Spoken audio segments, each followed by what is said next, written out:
So I'm the Dr. Mr. Valdez. And you can find me on this website, mrvaldez.ph, and my GitHub is github.com, Mr. Valdez. Like I said earlier, this is just going to be an introduction. Python is a dynamic type system, dynamic type programming language, and that is easy to use, used in different disciplines such as animation, web development, artificial intelligence, data science, and so on. It can be downloaded from the Python Software Foundation website, python.org. And I suggest everybody who's starting out to begin with Python 3.4 because it's easier to install new packages. That's a good reason to start there. We're going to do some introduction to Python, and we're going to talk about the Python shell. This is the Python shell. You simply type Python in your command shell of your choice, and you're in. Let's test everyone. A equal 1, B equal 1. Does everybody at the back then see? All right, good. Question, what does this do? 1 plus 1, oh come on, it's 2. Easy.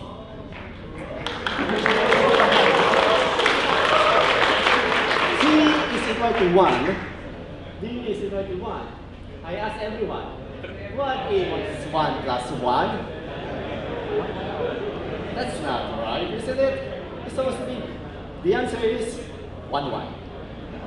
Oh, it's a trick question. So, this is what we call a data type. The one on the top is an integer, and the ones at the bottom is called a string, denoted by the double quotes. So Python supports a lot of data types such as integer, string, float, and so on. Oh, it's hard to see. There we go. Proof that 1 plus 1 is 1, 1.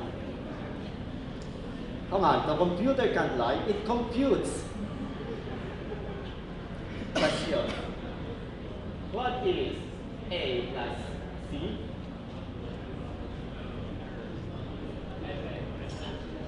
So, A is 1, C is 1. The answer is a computer only follows instructions. It will do exactly what you tell it to do. If you tell it something that is ununderstandable, that does not make any logical sense, it would print out what is called an error. In this case, our error is type error, found over here. There are a lot of errors in Python, and for good reason. We would rather have the computer tell us that something is wrong. The alternative is for the computer to try to figure it out themselves. We shouldn't trust our AI overlords. That would be bad, right? There is a handy cheat sheet on errors on this website. And this is basically it. This is good for beginners, and if you're starting out, then don't check this. But Python has a secret weapon that can be used to check if your code has a possible bug. Take note, I said possible bug. It's not going to fix everything. It's not that magical. Not that in the present, maybe in the future. And it's called a linter. Before I go to linter, have you all noticed that I'm still in the Python shell?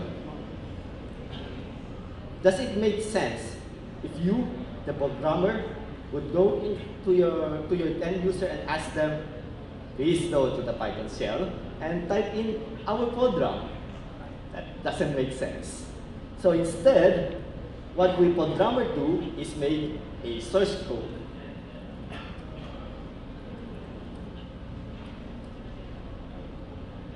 Oh, it's on the other side.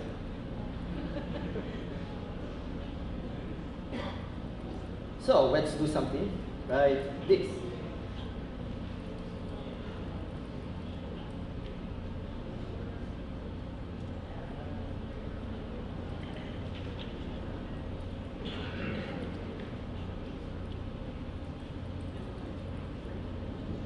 Here we go. 2 lines, very simple. Even if you don't know Python, you know a little bit of programming, this might be readable to you. That's one of the magic of Python. It's readable, it's very readable. How do we run this? If you're using an IDE, you just press F5. I don't know how to use an IDE. I'm stuck with this. Future tech, everyone. From here, you type in Python. This is the Python.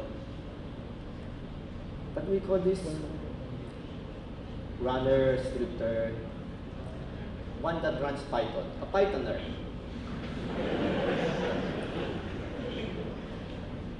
So Python space and then the name of the file or Python script that you want to run. In this case, we run exercise 1.p1. It asks you a question. What is your name? I'll put in my name. And it responds with, hello, Mr. Valdez. Magically, it doesn't. It's basically very simple. Let's make it hard. Let's make it complex.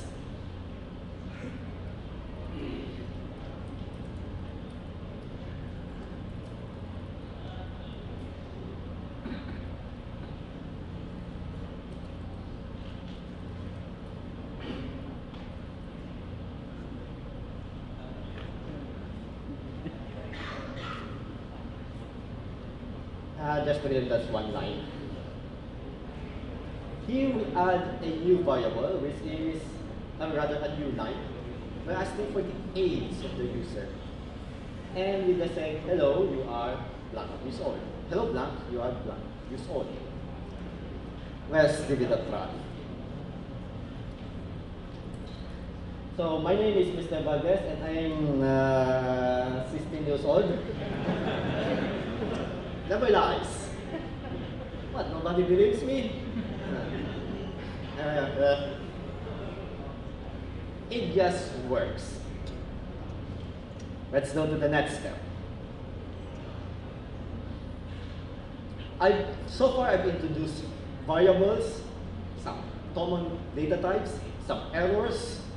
I always try to introduce errors as early as possible to make beginners think, errors are normal.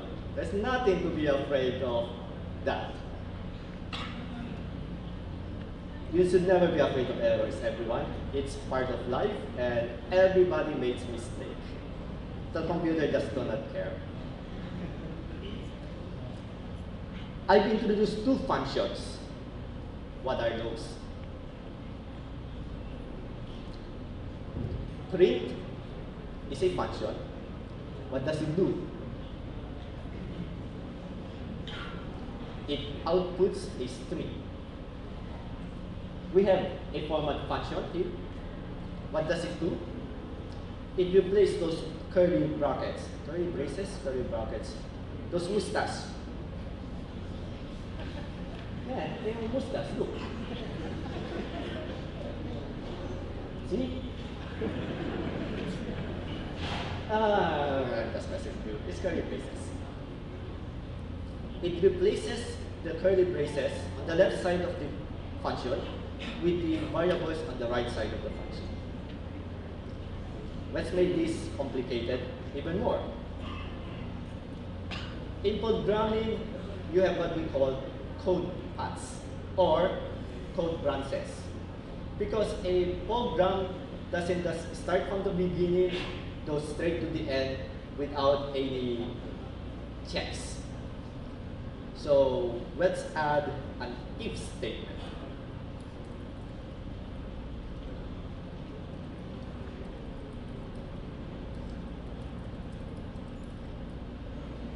In this example, we're going to check for the variable age if it's greater than 18. And if it is, You are of legal age. So apparently everybody do not believe me when I said I was 16. So I'm going to put in 18. Oh, the computer does not like that. What does this mean? This is a type error, similar to the one earlier. So in Python, in a dynamic type language, programming language, you do not need to put in a data type. You do not have to tell the language what data type it is. It figures it out based on the value. In this case, input returns a string. And you cannot compare a string with a number. Doesn't make sense. Luckily, these are all just binary, and there are ways to convert from one data type to another. In our case, we have what we call int, which is a function that tries to cast a string into an integer. Let's give it a try. And there we go. Notice that the format function will try to cast a data type into string. So we do not need to think if it's a integer, a boolean, or whatever class type of data type we have.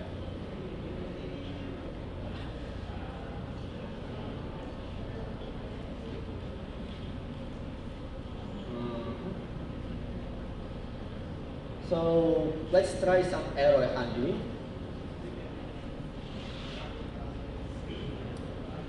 What is your name? Spammer. Because I've been doing this more than once, and we all know that if you do something over and over and over and over again, it's a spam. So I'm a spammer. And let's put an age. I say that I'm 20. It would return an error. Because, like I said earlier, the int function will try to convert a data type, a data, into integer. If it's not successful, it will throw an error, or we call this an exception, to the user. And it's up to the programmer to handle this exception, this error. Because it's better for the programmer to handle the error because they know more about the system.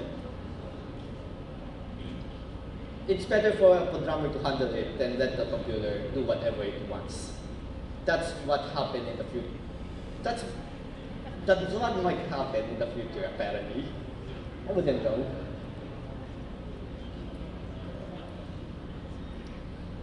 We then handle errors with the try clause. What's the name of the error? Value error.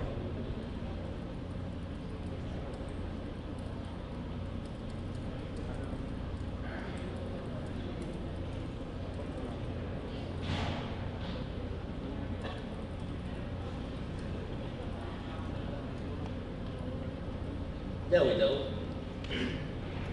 So what happens here? If you type in the incorrect, if you did not type in a number, the computer would decide for you. No, the programmer would decide for you. Let's just hope the programmer of our programs are nice people. Otherwise, they would do something like this. What is your name? Spammer. And how old are you? Hello, Spammer, you are 99 years old. That is not a valid number. You are now 99 years old.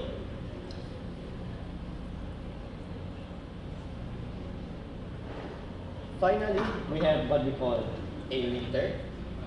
Like I said earlier, there's no magical way of finding all of the bugs all of the errors or bugs in a program. That's impossible. You do that and you're going to death race. But we have something almost as good, but not quite, which is a linter.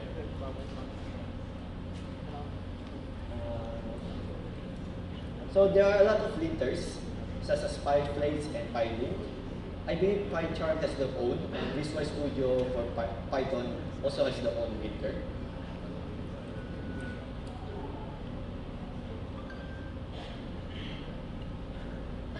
What a linter does is read your code. Take note, it does not run your code, it only reads your code and try to understand how it works.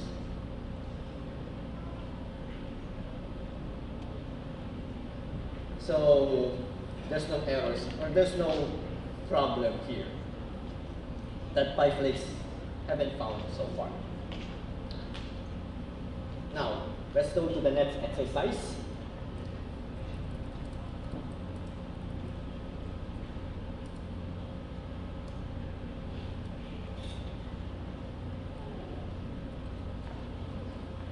I'm going to teach what is called list. This is what a list looks like. I need examples of fruits,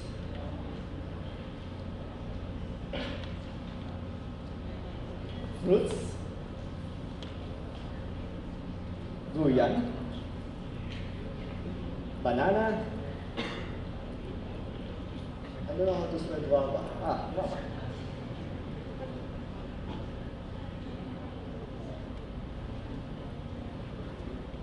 By the way, what is this symbol here? It's the hash or count. When I teach Python and I'm talking to younger people, they would say this is the hashtag. What I tell them is, this is a comment, put space in between. That way, you do not need to think that it's a hashtag, it's a comment. We have here fruits. We have 3 elements, durian, banana, and guava. What is the output here?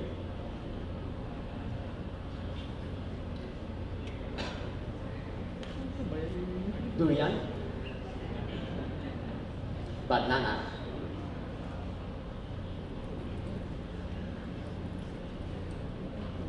so there it is, it prints banana.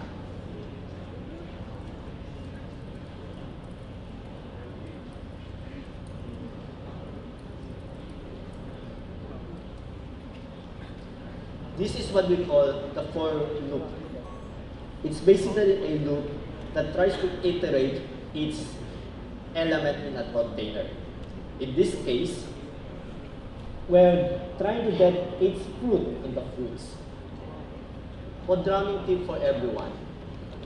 If you're naming a list or a container, use the plural form, fruits, or whatever it is that you're using. And when you do an iteration, use the singular form. This is not required, but it's easier to read.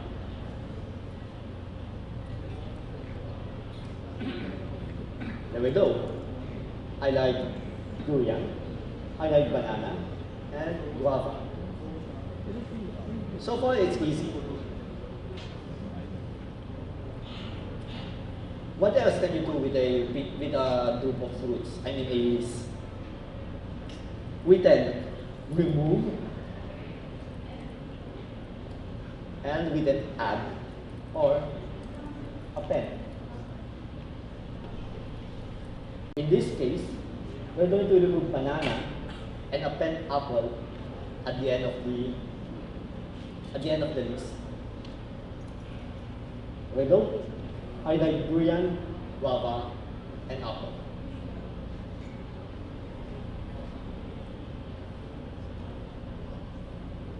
Is this clear so far? Like I said, it's intro to Python, and we're trying to keep it in under an hour. Let's do exercise 3. But I want to use the fruits that we already have.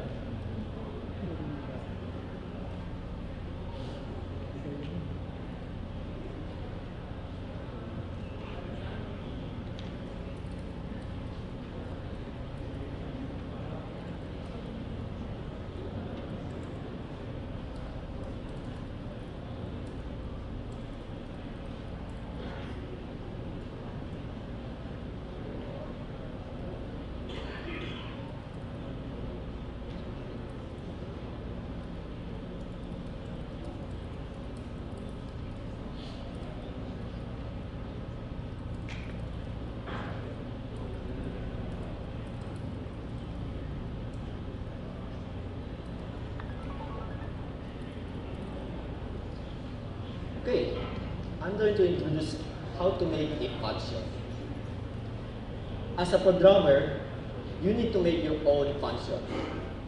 So all the functions that we've been using, int, input, print, somebody made that to make your life easier.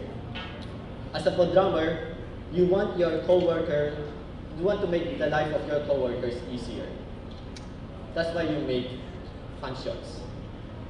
And by coworker, I also mean your future self, other people who's going to read your code, and, well, your coworkers.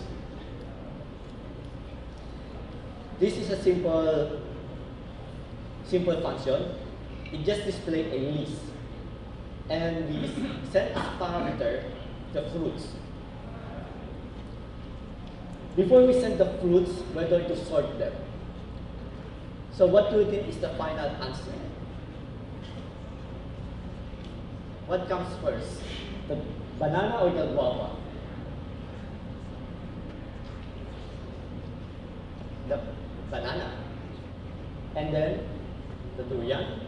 And then the guava.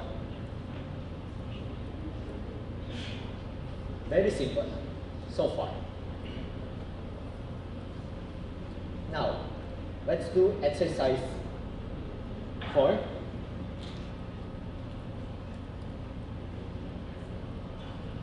We're done with list. We're gonna add some sorting. Well, wait. Let's just put in exercise 4. What? Do I want to print? Now we're going to do something strange. We're going to put a list inside a list.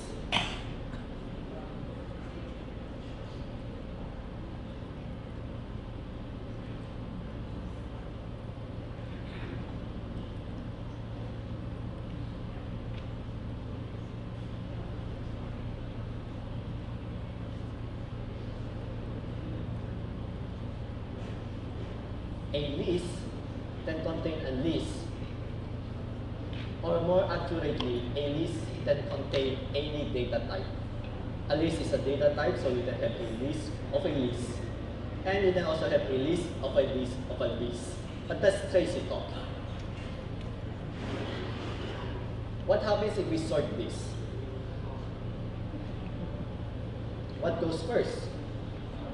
That's making the list of string into a list of string and integer. Does this change the sort command, the sort function? We'll see. I like banana 5, durian 10, and guava 9. There's a problem here. That code is logically correct, but to us humans, it doesn't make sense. That doesn't make sense as an output for us humans. This is what we call a bug.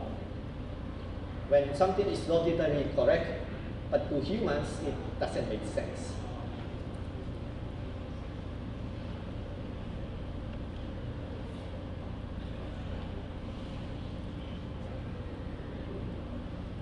So to get the first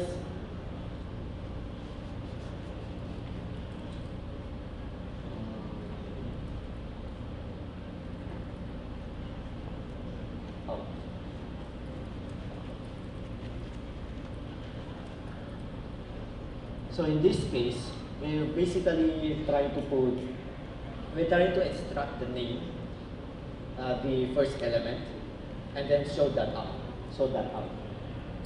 Like that. I like banana, durian, and guava. Now, why did I do this? It's basically the same as the previous exercise. What do I want to prove in this? What if I want to sort by the second element, by the numbers? How do I do this? First, I need to make a function.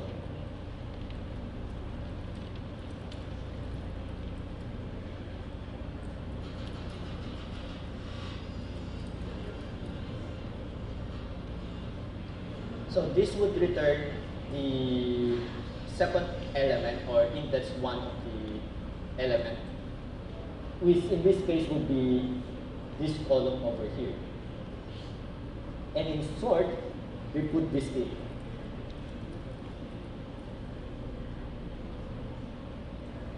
Let's give this a try.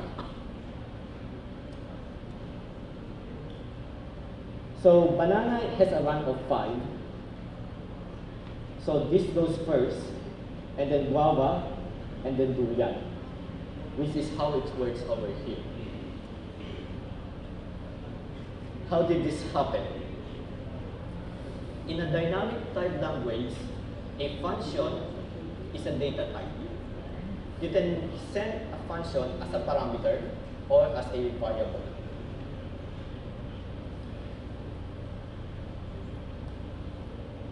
That's basically it.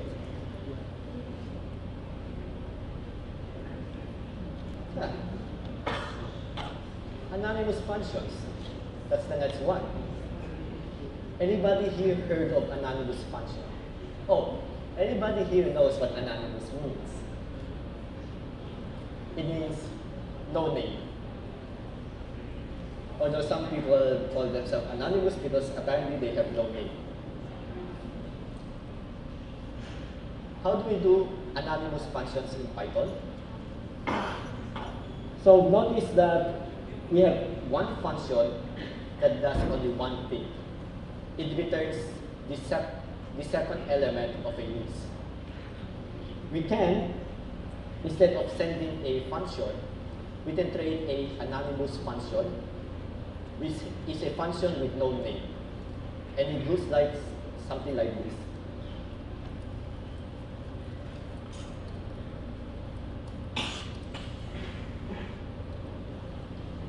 If we run this, it should have no difference between the one with the function. How does this work? We take the parameter over here, and then we return whatever we need to return here. So we do not need a function name, we just send in a function. According to tradition, we don't even need to put in parameter names. We just put in a letter. And that's basically an anonymous function.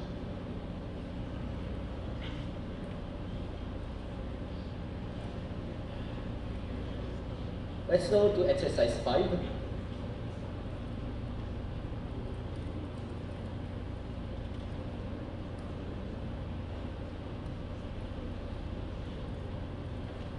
I still want the fruits.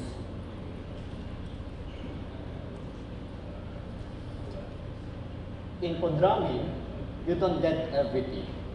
There are some parts that either does not exist or somebody created it. An example of this would be web development. So if you want to do web development, you have to install the Flash or the Django library. We're going to keep things simple and use the random library, which is part of the Python library by default.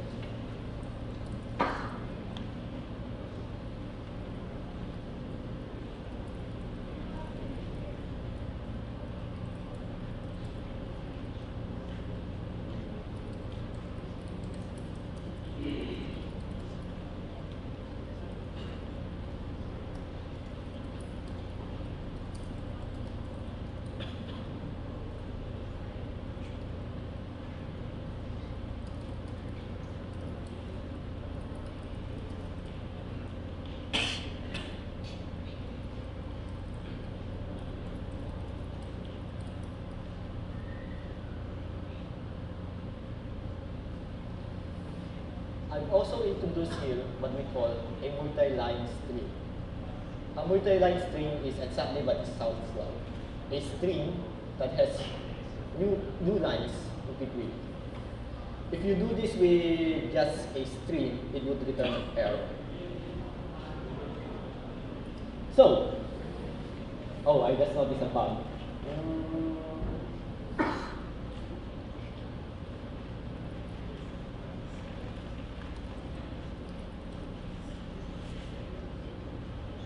Yeah, that would do. Did anybody notice the bug? Even without this, I would have gotten also the entire list. So, I asked the audience, what's your favorite fruit among these three? Guess what? You are all wrong. The best fruit is, oh, I forgot another close parenthesis. See? Nobody's perfect. Everybody makes bugs. And that's like real life. The bugs happen when you're presenting. Happens whenever you're presenting to a client or to a group of very enthusiastic people who listen to everything you say. I hope. So again, I ask everyone, what is your favorite fruit? Guess what? You are wrong. It's guava. Anybody got guava? Ah, no one. See, everybody was wrong. What, you don't believe me? Think of a fruit. Guess what? It's wrong. The correct answer is durian. Amazing. It's as if the computer is trying to read our mind. But nope. It uses what is called a random number. Random.choice basically chooses an element between a list. And int chooses a random number between the two parameters that you set. Now, I do not have perfect memory. I forget things. That's why the developers of Python knows that people forget things.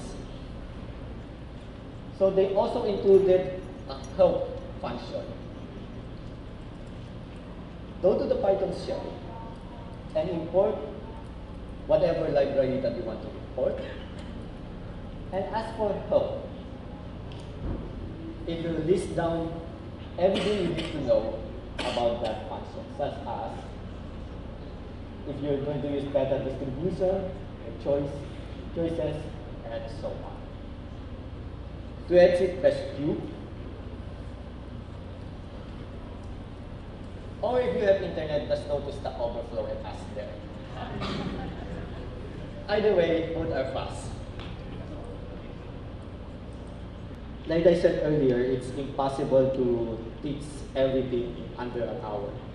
So instead, I would ask everyone who are interested to look at these learning resources, such as automate the boring stuff, think Python, how to think like a computer scientist. Dive into Python is a very old textbook, but it still has some great ideas there.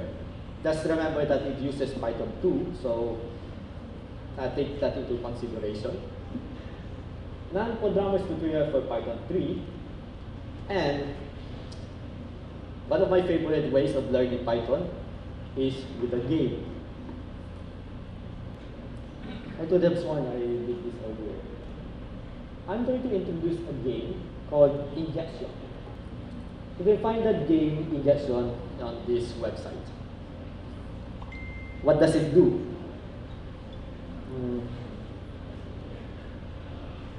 Alright, so I need the internet first. I don't know. Let's hope it's fast. The magic of fast internet. By the way, this is how you get new libraries or new packages from the internet. Pip install space and the name of the library or package that you wish to use. to download. So I would encourage everyone instead to go to this website, and I should have done this earlier. Download the binary. Wait, how fast is the internet? Anyways, spoilers, this is Injection. It's a programming puzzle game in which you try to get to the exit using Python. There are 20 levels, and yeah, it's actually fun. How do you improve?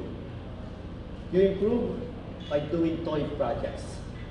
You have an idea, do it. Do it in Python, do it in whatever programming language that you want to use. And that would help you improve. It would show you what are the problems that you will encounter and how to. You're going to learn a lot by doing toy projects. And do coding challenges. Challenge yourself. Say, make a tic-tac-toe game in under an hour. That's a challenge. The more you challenge yourself, the higher the bar for yourself that you have on yourself goes up. This is my last slide. How to improve? Do toy projects, do coding challenge, and practice. That's the one way, the best way to become better than you are right now.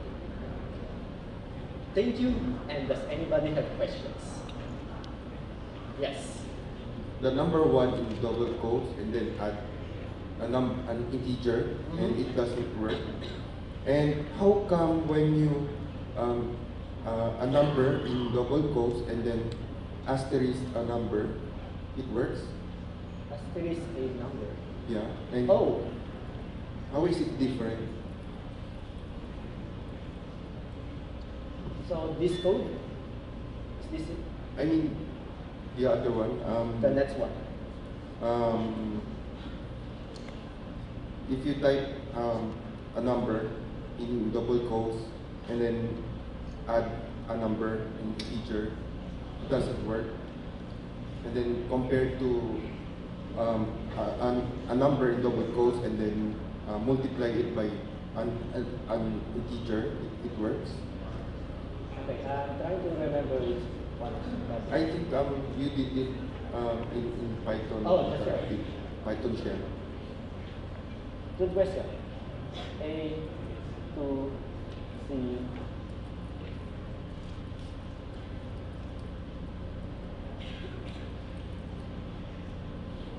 So obvious I did this so many times. Alright, is this? Yeah. Yes. Alright. So for this one, what symbol is this?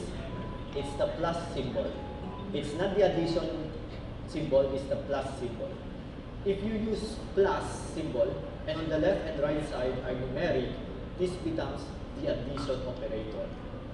And down here, if the left and right side is a string, it becomes a string concatenator. And here, Python gets confused. You are given an integer and a string. Looking at its logic, it cannot comprehend what you are doing. So it returns an error. Does that answer your question? My question would be, if you try C and then times A,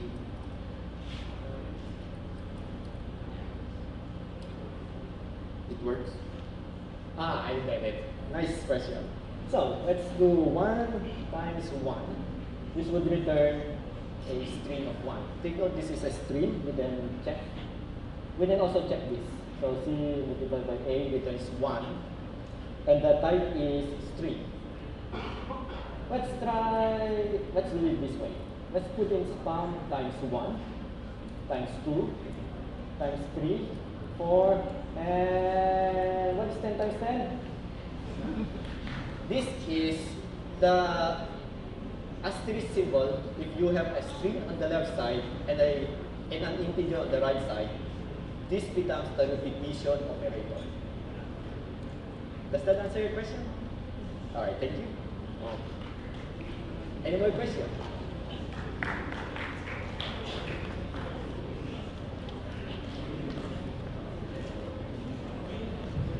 Question. So, as we already know, Python is a dynamic type programming language.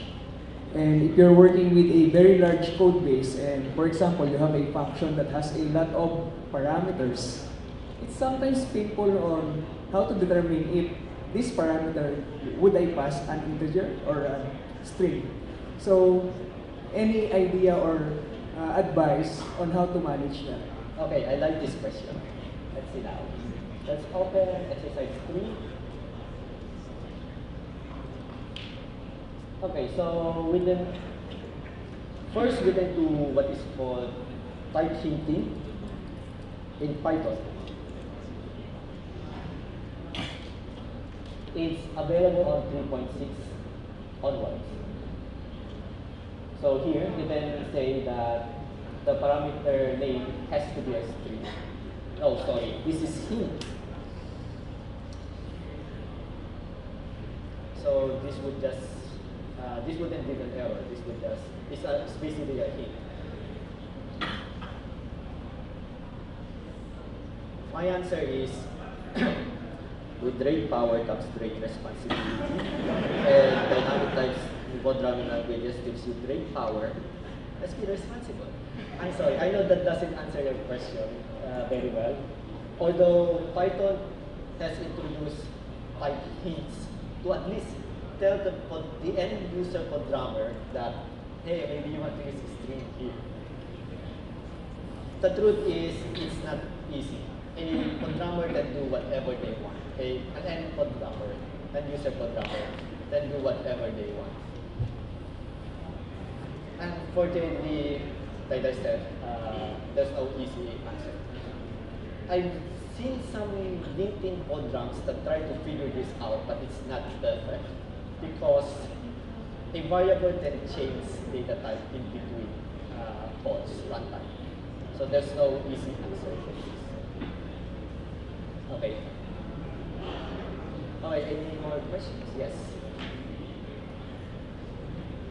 I'm really sorry for that non-answer. Hello, so I have one question and one request. I would like to know when to use an anonymous function, and may you please show us an anonymous function with multiple statements. Alright. So when to use anonymous function? Let's bring back our anonymous exercise. Alright. So the suggestion is, okay, the idea with function is it does one thing and one thing only. Well, that's the ideal function, not always true. In this case, it only does one thing, which is return a new value based on the first value. It's real simple. Our example is real simple. Let's make it complicated.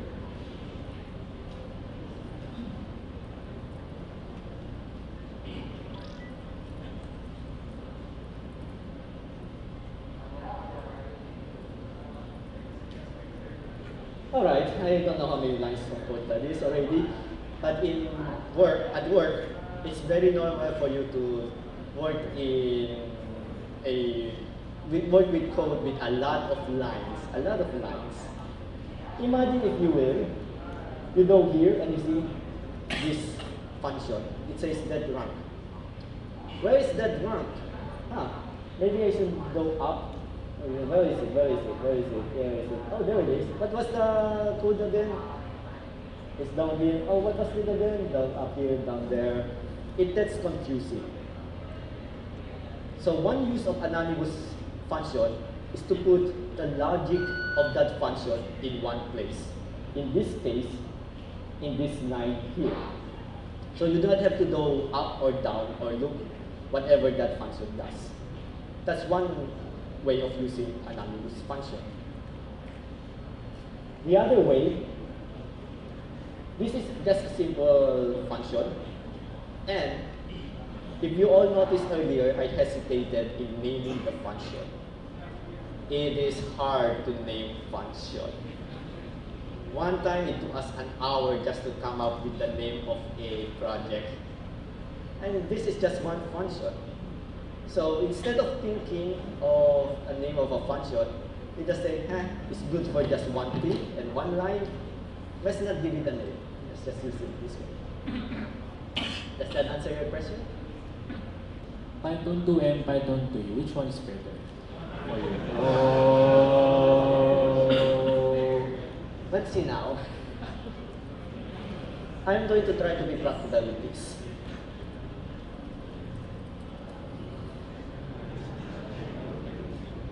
The end of life for Python 2.7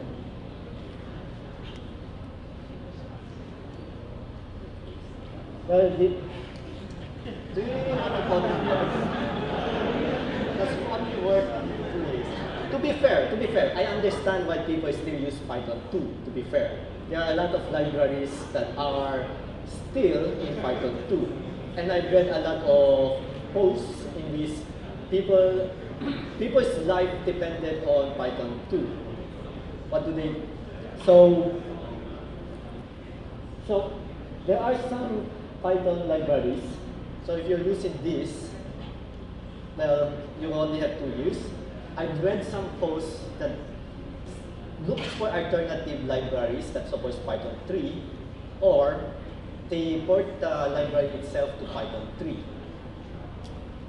So if it was me, I would say go for Python 3, especially if you're doing a new project or teaching Python to new developers.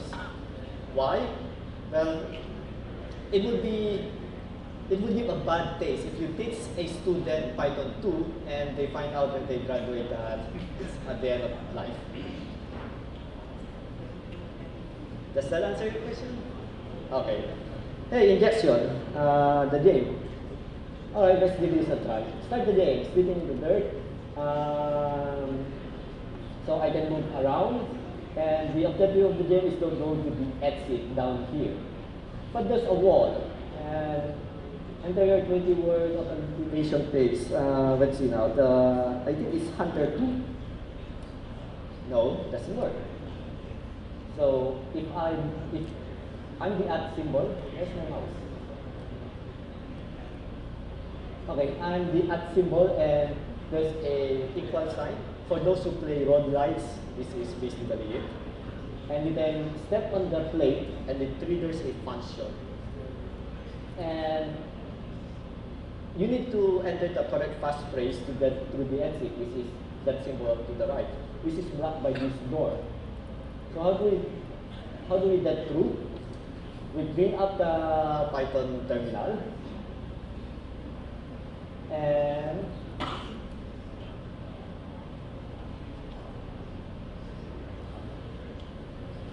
we can ask for a hint, and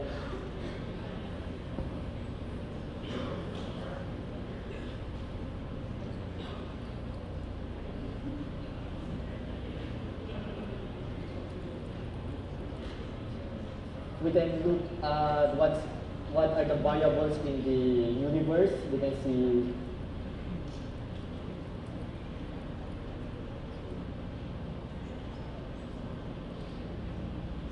okay, there are some objects.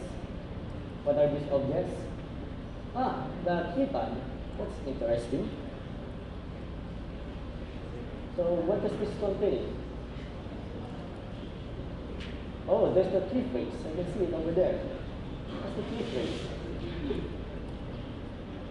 There's no way I will remember that. No.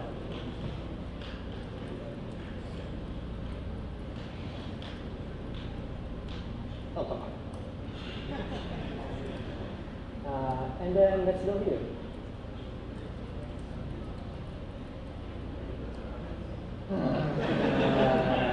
I just realized I forgot to save.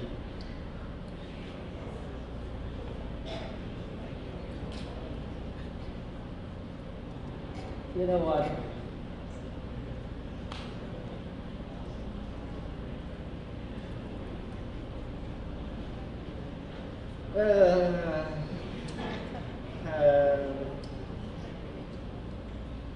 program in Python.